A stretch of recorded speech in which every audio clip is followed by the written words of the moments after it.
Well, hello there. It's the most wonderful time of the year, and no, I'm not talking about Christmas yet. On December 6th, 2019, Finland is going to turn 102 years old. And as the long-standing tradition mandates, 2 years before this, it is again time to look at 5 facts about Finnish music. And before that, you may ask, did I just drag this chair from our bedroom over here through a really small door and it took a lot of time and moving things around? The answer is yes. Let's move on. On October 2nd, 1956, Finland saw its first rock concert in ex-capital Turku.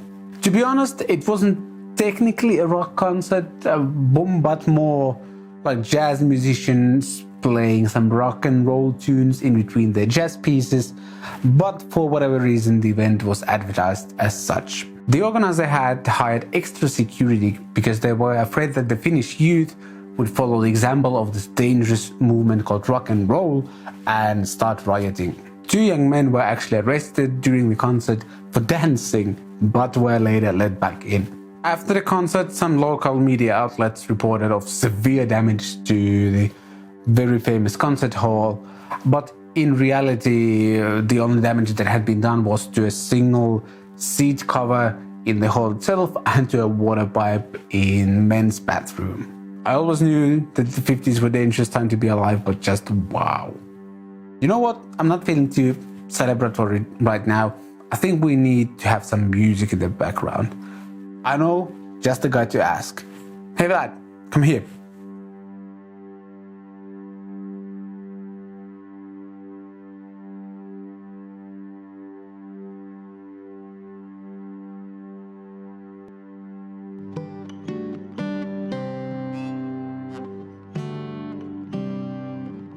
Oh yeah, much better. Because of its rather remote location and relatively small population, Finland sometimes struggles to get big names come here and play their shows. However, on May 22nd, 1967, Jimi Hendrix performed at Helsingin Kulttuuritalo. At that time, Jimi was still relatively unknown to Finns, and the Kulttuuritalo was basically like half full or so. But the people who attended the show still remember the whole thing vividly. People described the show as something that had never been seen in Finland before. The band was loud. Jimi was one of the most skilled guitar players ever to play in Finland. The way he moved on the stage, the stuff he did with his guitar, including setting it on fire and breaking it during the show, it was just shocking to some people. Even though the concert hall wasn't even close to being full, the kind of legend of Jimi's performance in Helsingin Kulttuuritalo became so big that the amount of people that claimed to have been at the show vastly outnumbers the amount of people that would have fit into Helsingin Kulttuuritalo at the time. I think we need a lead guitar for this song. Vlad, come here.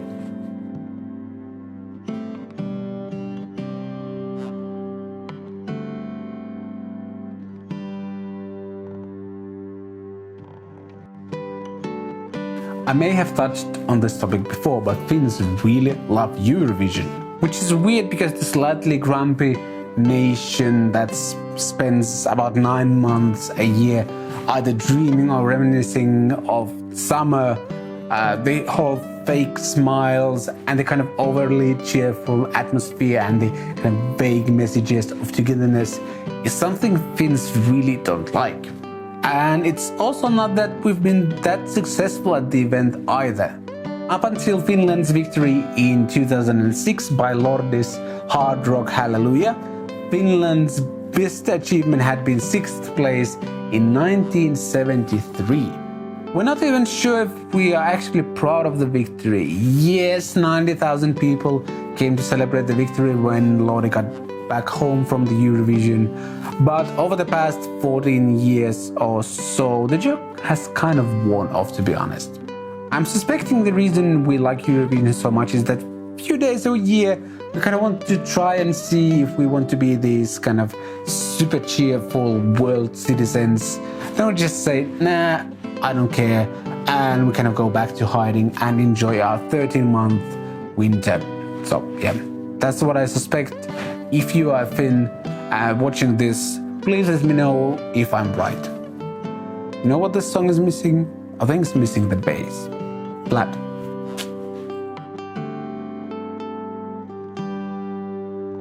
In October 2005, for several days, the main story in Finnish media was the firing of Nightwish's then singer Tarja Turunen. And by main story, I literally mean the main story.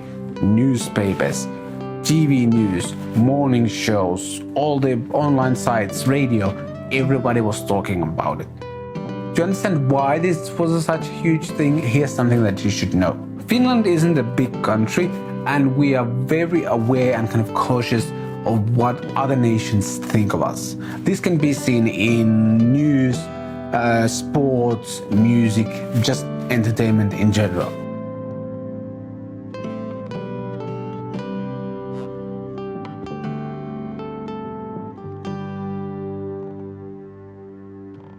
When somebody from Finland gains international recognition, positive one especially, we take great pride in that and are kind of proud to be Finns. And Nightwish at that time, alongside him, the band, was already one of the biggest international successes from Finland ever.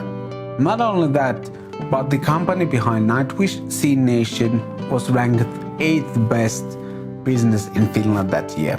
So yeah, in 2005, the biggest story of the rest of the year was a band firing the singer. I think we need one more lead guitar for this song.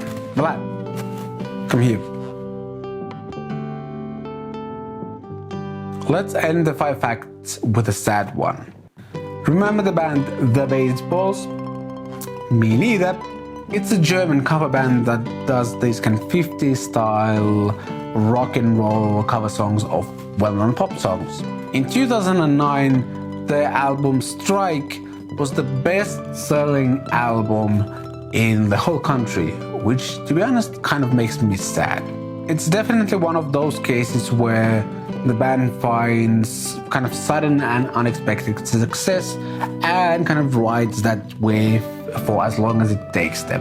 As you may have guessed, the band struggled to find long-term success, and while they haven't technically quit yet, the band's website doesn't list a single upcoming gig, and their website was updated last time in 2018. So there you have it, 5 facts about Finnish music.